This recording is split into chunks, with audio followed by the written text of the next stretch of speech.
নমস্কার, স্থানীয় সংবাদ শুনছে Durgapur news TV YouTube channel থেকে। আজকের বিশেষ খবর হলো, বিজেপি বলেছে 400 পার, আমি বলছি পগার পার। পুরুলিয়ার সভা থেকে মোদী শাহকে কটাক্ষ মমতার। অশান্ত মুর্শিদাবাদ, বিক্ষিপ্ত গোলমাল, বাকি 3 কেন্দ্রের প্রার্থীদের হাতাহাতির সাক্ষীও থাকলো বাংলার তৃতীয় দফা। গোটা প্রক্রিয়ায় পবিত্রতা নষ্ট করেছেন এসএসসি কে তো প্রধান বিচারপতি। বুথ থেকে পুলিশ কর্মীকে বের করে দিলেন শ্রীরূপা। দিনভর নিজের কেন্দ্রে দাপিয়ে বেড়ালেন প্রার্থী। নিজের সন্তানের কথা ভাবুন, আত্মসমীক্ষা করুন। প্রথমবার মুসলিমদের ভোট চাইলেন মোদী। নিয়োগ মামলার সুপ্রিম রায় তৃপ্ত মমতা। বিজেপিকে তোপ অভিষেকের। বোমা মেরে বিজেপির ক্যাম্প পোড়ানোর হুমকি কাঠগড়ায় তৃণমূলের ছাত্রনেতা। আসছে বিস্তারিত খবরে। নজরে জনজাতি ভোট। পুরুলিয়ার সভা থেকে আদিবাসী জনজাতির মানুষদের জন্য বড় বার্তা দিলেন মুখ্যমন্ত্রী। তার কথায় বিভিন্ন জনজাতি জাগুক, তারা এগিয়ে আসুক। বাউরি, বাগদি, মতুয়া, রাজবংশী সম্প্রদায় মানুষেরা নিজের সম্মান অর্জন করেছেন। বিজেপিকে এই প্রসঙ্গে তুমুল আক্রমণ করেন মমতা। বিজেপি গ্রামে গ্রামে মিথ্যে কথা বলছে, কাগজে তো মিথ্যে বিজ্ঞাপন লিখছে, গ্রামে গ্রামে লিখছে অন্নপূর্ণা ভান্ডারে 3000 টাকা করে দেবে। আমি বলি, বেটি বাঁচাও বেটি পড়াও কোথায় গেল?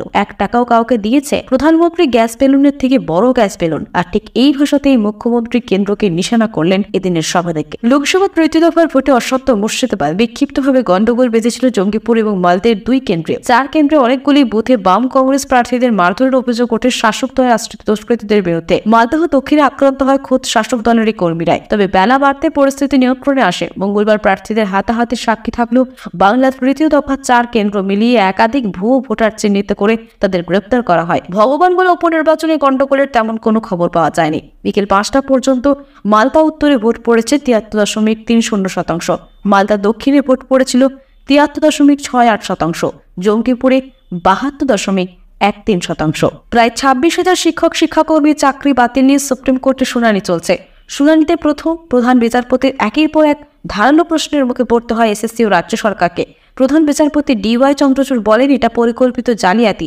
সরকারি চাকরি বর্তমান সময়ে খুবই অপ্রতুল্য এবং তা সামাজিক নিশ্চয়তার আঙ্গিকে দেখা হয়। নিয়োগ প্রক্রিয়া যদি কারিমালিপ্ত হয়, তাহলে গোটা ব্যবস্থার আর অবশিষ্ট কি থাকে? মানুষ আস্থা হারিয়ে ফেলবে, সেটা ফেরাবেন কি করে?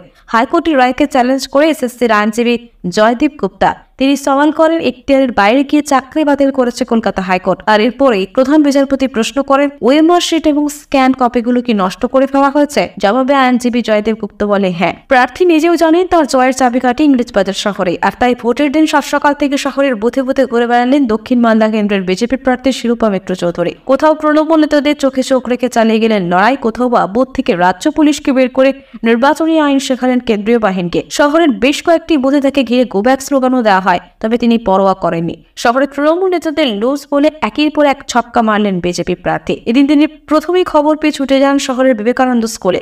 শিরূপার অভিযোগ, ওই ওয়ার্ডের বস্তিবাসীদের নিয়ে এসে ভোট গ্রহণ কেন্দ্রের সামনে জ্যাম করার চেষ্টা চলছে।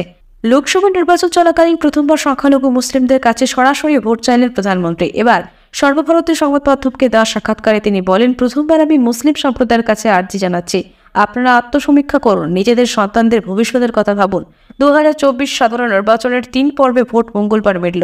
3 পর্বে অর্ধেকের বেশি আসনে ভোট গ্রহণ হয়ে গেল। তৃতীয় পর্বের ভোটের ঠিক আগে এদিন এক সর্বভারতীয় সংবাদ মাধ্যমকে দেওয়া সাক্ষাৎকার প্রধানমন্ত্রী বলেন, আমি মুসলিম সমাজকে বলছি, শিক্ষিত মুসলিমদের বলছি, আপনারা ভাবুন, আত্মসমীক্ষা করুন। আপনারা এত পিছিয়ে কেন? এই দুর্দশার কারণ কংগ্রেস নয় তো? এসএসসির প্রায় 26,000 বাতিল চাকরি বহাল রেখেছে সুপ্রিম কোর্ট। অন্তর্বর্তী রায় সামনে আসার পরে তৃপ্ত মুখ্যমন্ত্রী। সুপ্রিম কোর্টকে শ্রদ্ধা জানিয়েছেন তিনি। অন্যদিকে এক্স হ্যান্ডেলে বিজেপির বিরুদ্ধে তোপ দাগলেন অভিষেক। তার খোঁচা বিজেপির ছোড়া বোমা নিষ্ক্রিয় করেছে সুপ্রিম কোর্ট। নিজের এক্স হ্যান্ডেলে তৃণমূল সুপ্রিমো লিখেছেন, সুপ্রিম কোর্টের ন্যায় প্রাপ্তির পর আমি বাস্তবিক খুবভাবে খুশি এবং মানসিকভাবে তৃপ্ত। তার আরও সংযোজন সমগ্র শিক্ষক সমাজকে জানায় আমার অভিনন্দন। নিজের এক্স হ্যান্ডেলে তৃণমূলের সর্বভারতীয় সাধারণ সম্পাদক লিখেছেন, বাংলার ভাবমূর্তি নষ্ট এবং রাজ্য সরকারের উৎখাতের জন্য 1 সপ্তাহ আগে বোমা ছুড়েছিল বিজেপি, কিন্তু সুপ্রিম কোর্ট সেই বোমা নিষ্ক্রিয় করেছে। পরবর্তী শুনানি আগামী 16 জুলাই। মন্ত্রিসভার বিরুদ্ধে সিবিআই তদন্তের নির্দেশ স্থগিতাদেশ বহাল রাখলো, তবে মন্ত্রিসভার সদস্যদের বিরুদ্ধে কড়া কোনো পদক্ষেপ নেওয়া যাবে না। বিজেপির ক্যাম্প অফিসে বোমা মেরে উড়িয়ে দেওয়ার অভিযোগ করল তৃণমূলের ছাত্রনেতার বিরুদ্ধে। মঙ্গলবার এই ঘটনাকে কেন্দ্র করে উত্তেজনা ছড়িয়ে পড়ে মালদার চাঁচলের মতিহারপুর পঞ্চায়েতের ধুমসাডাঙ্গি এলাকায়। আতঙ্কে বিজেপি নেতা ক্যাম্প অফিস তুলে নিলেও ক্ষোভ প্রকাশ করতে ছাড়েনি বিজেপি নেতৃত্ব। যদিও তৃণমূলের অভিযোগ ওই ক্যাম্পে বোমা মাথা হচ্ছিল, আমরা প্রতিবাদ করেছি। বিজেপির অভিযোগ, নিয়ম অনুযায়ী বুথ থেকে নির্দিষ্ট দূরত্বে তাদের ক্যাম্প অফিস ছিল। হঠাৎ সেখানে একটা তৃণমূল কর্মী চড়া হয়। নেতৃত্বে ছিলেন ছাত্রনেতা মোকাদ্দম হোসেন ওরফে বাবু সরকার। বিজেপি কর্মীদের হুমকি দেওয়া হয়, 10 মিনিটের মধ্যে ক্যাম্প অফিস উঠিয়ে না নিলে বোমা মেরে উড়িয়ে দেওয়া হবে, আর তারপরেই সেখানে ক্যাম্প তুলে নেয় বিজেপি কর্মীরা। পরবর্তীতে স্থানীয় বিজেপি নেতৃত্ব সেখানে উপস্থিত হয়। নির্বাচনী সভায় বিস্ফোরক তৃণমূল সুপ্রিমো মমতা বন্দ্যোপাধ্যায়। তার দাবি, উত্তরপ্রদেশের সংখ্যালঘুদের ভোট দিতে দেওয়া হচ্ছে না, পিটিয়ে মারা হচ্ছে। আর এরপরে মুখ্যমন্ত্রী কটাক্ষ, মডেল কোড অফ কন্ডাক্ট যদি কন্ডাক্ট হয়ে গিয়েছে, নির্বাচন কমিশন কি কোনো ব্যবস্থা নেবে না, প্রশ্ন মমতার। গত এক মাস ধরে লাগাতার নির্বাচনী প্রচার করেছে তৃণমূল সুপ্রিমো। মঙ্গলবার পুরুলিয়ায় পাড়ায় দলীয় প্রার্থী শান্তিরাম মাহাতো সমর্থনের সভা ছিল তার, আর সেখান থেকে বিস্ফোরক দাবি মমতার। তৃণমূল কংগ্রেস কর্মীর মৃত্যু, তৃতীয় দফা ভোটে মালদার উত্তরের মৃত্যু তৃণমূল কর্মী। মালদা উত্তর লোকসভা কেন্দ্রের অন্তর্গত মালতীপুর বিধানসভা এলাকায় 40 নম্বর বুথের ঘটনা। জানা গিয়েছে, বুথের বাইরেই দলীয় নির্বাচনের কাজে যুক্ত ছিলেন। জানা গিয়েছে, ভোটের কাজ করতে আচমকায় তিনি পড়ে যান, আর তারপরে সেখানে মৃত্যু হয়। হৃদরোগে আক্রান্ত হয়ে তৃণমূল কর্মীর মৃত্যু হয়েছে বলে জানা গিয়েছে। নাম দানিশ শেখ, বয়স 40। ওদিকে জীবিত হয়েও ভোটার লিস্টে মৃত হয়। 2024 লোকসভা নির্বাচনে ভোট দিতে পারলেন না ইংরেজবাজারের 21 নম্বর ওয়ার্ডের বেশ কয়েকজন বাসিন্দা। ইংরেজবাজার শহরের গয়েশপুর 21 নম্বর ওয়ার্ডের 89-90 দুটি ভোটে ভোট দিতে পারলেন না তারা। হতাশ হয়ে বাড়ি ফিরলেন তারা। তৃতীয় দফা ভোটের দিন বিস্ফোরক শুভেন্দু অধিকারী পুলিশ কর্মীদের পোস্টাল ব্যালটে ভোট নাকি নিয়ন্ত্রণ করছে তৃণমূল। তিনি নিশানা করেছেন কলকাতা ও রাজ্য পুলিশ কর্মীদের ওয়েলফেয়ার কমিটিকে। ভোট প্রক্রিয়া চলাকালীন এই কমিটির কার্যকলাপে নিষেধাজ্ঞা জারি করা হয়ে আর্জি জানিয়েছে কমিশনের কাছে। যদিও বিরোধী দলনেতা সেই অভিযোগ মানতে নারাজ রাজ্যের শাসক দল।